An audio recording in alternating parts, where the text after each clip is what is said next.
Dan Quinn, the Cowboys defensive coordinator, has been a little more selective, I would say. And as it stands now, that is it for Dan Quinn. A lot of people have been clowning me on Twitter for saying consistently that this year is the Dallas Cowboys year, especially after the Cowboys got knocked out of the playoffs in the NFC divisional round versus the San Francisco 49ers. I'd like to just remind you guys that the year is still 2023. The year has just begun. So it's still the Cowboys year. Jokes aside, we have a lot to get to here, including some news that literally saved the Dallas Cowboys. So before we get to the content, make sure you drop a like, subscribe, and turn on our notifications to help the channel grow. Now that we get all that out of the way,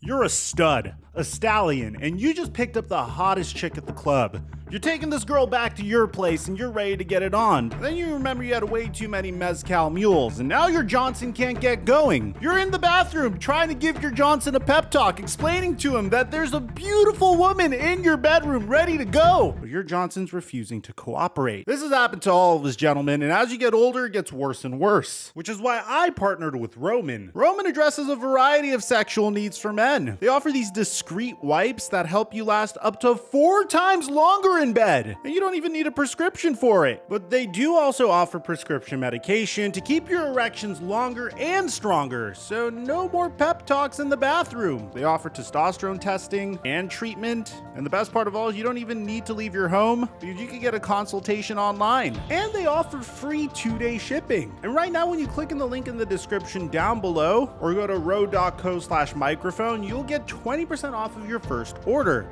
That's ro.co/microphone for 20% off of your first order. And thank you, Roman, for the sponsor. Mic check 1 2 1 2. What's going on, everybody? It's been a very difficult week for Dallas Cowboys fans. I'll acknowledge that. And there's a lot of directions that this team could go in the offseason. There's a lot of questions surrounding this team this offseason as well. There's a lot of talent that might be leaving, and there may be some cap casualties. The biggest question that we have so far is what the Dallas Cowboys' future at the running back position is going to look like. And the first thing that caught my eye is I actually read Mel Kiper's first mock draft, which, by the way, let me know if you want me to do a reaction to that on this channel. It's not something I typically do, especially for mock drafts this early, but if there's a demand for it, I will. And in that mock draft, Mel Kiper had us taking Bijan Robinson out of Texas, which is a cute story considering the fact that Bijan Robinson is one of the most talented halfbacks to come out in the NFL draft since like maybe Saquon Barkley. Not saying that other running backs that were drafted recently aren't talented, it's just he's had the most hype to potentially even go in the top 10 prior to this mock draft since Saquon Barkley. Mel Kiper suggests in his mock draft that the reason why the Cowboys would do this would be so Dak Prescott could have a consistent running game to alleviate some pressure from him, and the Cowboys could move on from Ezekiel Elliott as a cap casualty. Now, at the same time, Ezekiel Elliott has mentioned that he would do anything that it would take to stay on the Dallas Cowboys for the remainder of his career, which my hat's off to Zeke because that's a very intelligent decision considering the fact that this year was his worst year to date as a running back in the NFL. And honestly, I didn't really expect anything less. I mean, running backs only have so much longevity, and I always considered Ezekiel Elliott to be part of the team because he's a phenomenal pass blocker for a running back. So if he's willing to accept a restructure, then why would the Cowboys spend a first-round pick on a position that's relatively deep, assuming that they're able to retain the services of Tony Pollard as well? Another thing that caught my eye that I thought was really interesting is what is the future of the Dallas Cowboys coaching staff going to be? We already know Mike McCarthy is safe. I mean, he's honestly a little bit too safe for my liking because according to Mike McCarthy himself, apparently Jerry Jones has told him that he wants Mike McCarthy to coach in Dallas as long as Tom Landry did. So there's 3 years down and 26 more to go, which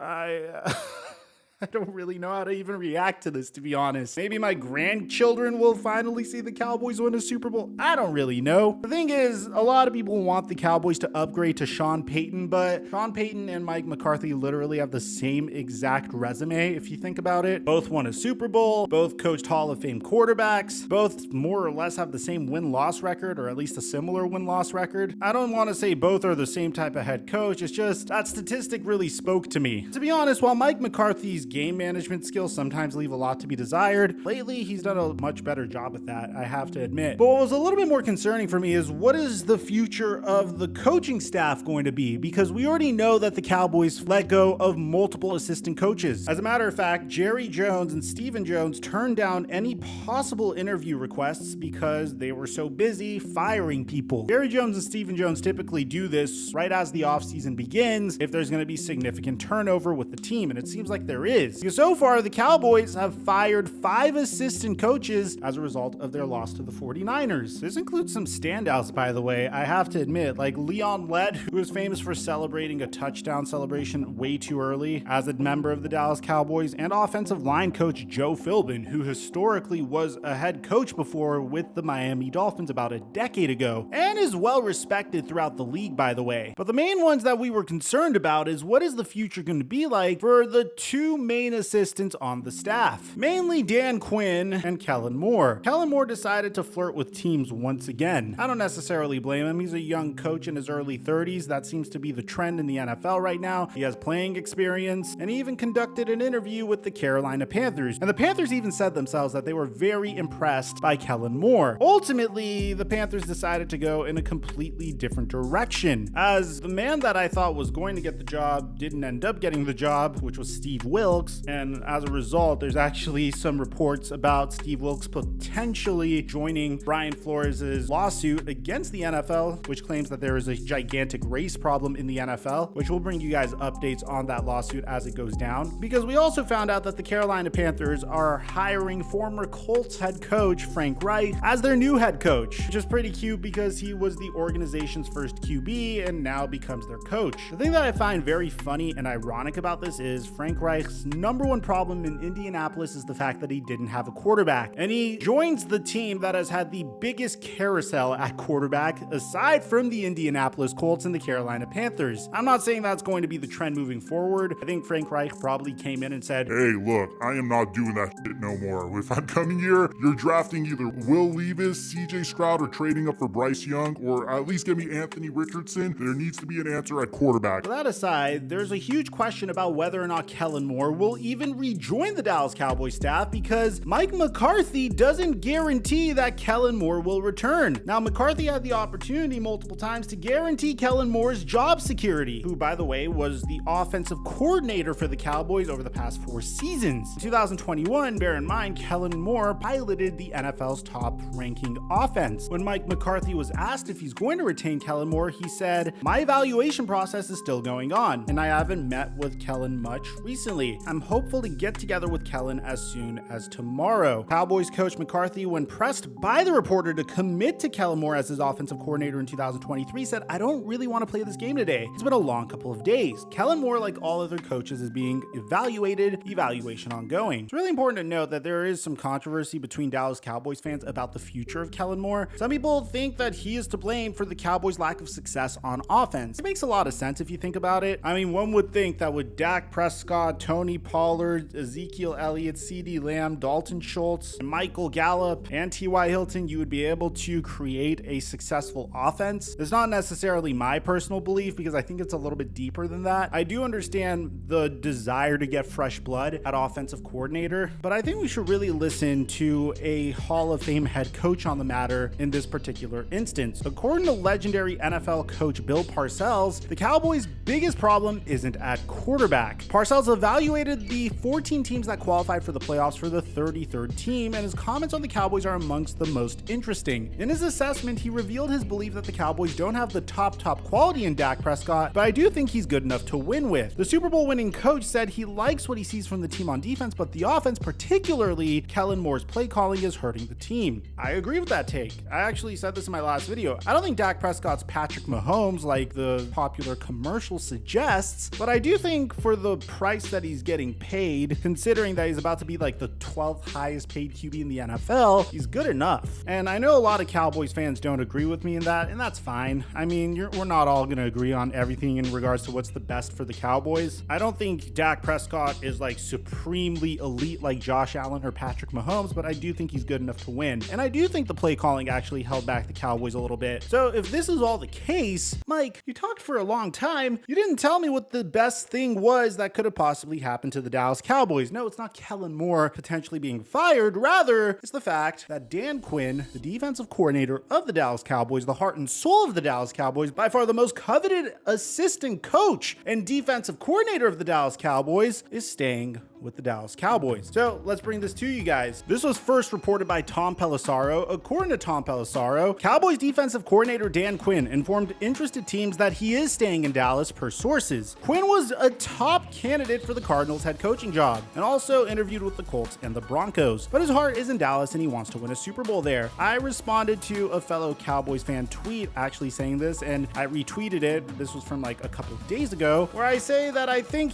Dan Quinn stays. He has the luxury of coaching a top defense until the right opportunity comes up. And I'm gonna stand by that take. Here's the thing, guys, that some of us just don't pay attention to. If there's one coach that we could take a lesson from in this instance, it's Byron Leftwich. If you remember, a year ago, he was considered to be the leading candidate for the Jacksonville Jaguars head coaching gig. Ultimately, he turned it down, and this is despite the Jaguars putting his jersey up on the website in order to hype up his potential signing. But he decided to return to the Tampa Bay Buccaneers to coach Tom Brady for one more year because he felt like that was an easy gig. I mean, you're coaching Tom Brady. This guy could consistently carry an offense. You saw it the year before, not in this past season, but the season before. Ultimately, that didn't work out for him. Byron Leftwich not only didn't get the head coaching gig of his former team that he was a quarterback of, but he also got fired this past offseason as the offensive coordinator of the Tampa Bay Buccaneers. So what am I saying here? Well, Dan Quinn has a remarkable luxury here. I know he's pretty much doing the same exact thing that Byron Leftwich did, but you have to remember, before Dan Quinn, the Dallas Cowboys had Mike Nolan, who formerly employed Mike McCarthy during their younger years with the San Francisco 49ers circa 2005, 2004. They were a horrible team back then. So it seems like Mike McCarthy was repaying the favor back then. But Dan Quinn comes in, takes one of the worst defenses in the NFL and turns it into one of the top defenses in the NFL. If there's anyone that has rope on any team at all whatsoever, it's Dan Quinn as the defensive coordinator of the Dallas Cowboys, especially because of his utilization of Micah Parsons. Micah Parsons and Dan Quinn love each other. I mean, this is no secret. Dan Quinn has the luxury of sitting in his comfortable position as the defensive coordinator of the Dallas Cowboys and waiting for the perfect opportunity to arise for him to leave the Cowboys to become the head coach again. And I think that's what he's doing, and I think this is a great decision for him career-wise, because at the same time, it looks like he's having a lot of fun as the defensive coordinator of the Dallas Cowboys. And this is the best thing that could have happened to the Cowboys, because if Dan Quinn left, there are a lot of questions about who was going to potentially replace him. Let me know in the comment section down below what you guys think about all this. What do you think about the Cowboys' current standing in the NFL? And aside from that, I'm your boy Mike, and I'm dropping our mic until our next upload.